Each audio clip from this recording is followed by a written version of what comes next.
ګوتریش وایي که له افغانستان سره چټکې مرستې ونه شي خلک به ومري او ترهګري به پیاوړې شي. په بل تازه خبر کې به واورئ چې د طالبانو پرېکړه په ګرمسیرو او سړو سیمو کې د پوهنتونونو تدریسي بهیر بېرته پیلېږي. سلام ستړي مه شئ لیدونکو، وخت مو پخیر. پام وکړئ د دې مهال تازه او لنډو خبرونو ته، خو له هغه وړاندې زموږ چینل درسره سبسکرایب کړئ تر څو هر نوی تازه خبر تر تاسو در ورسیږي.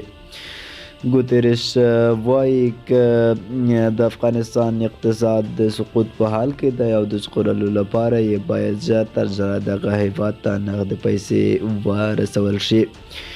یاد دوی چې د افغانستان 9 میلیارده ډالره شتمني یا پیسې د امریکا له لوري کنګل شوي دي او تر اوسه پورې پرېکړه نه ده شوې. د امریکا قاضي جو بایډن ته یوازې 2 اونۍ وخت ورکړی تر څو د دغه شتمنۍ په اړه پرېکړه وکړي.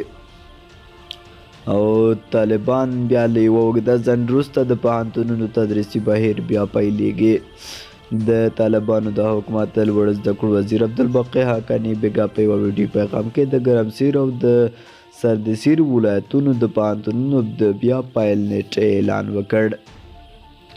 طالبان 5 میاشتې کېږي چې راغلي دي او تر دغه بریده یې پوهنتونونه د نجونو ښوونځي تړلي دي.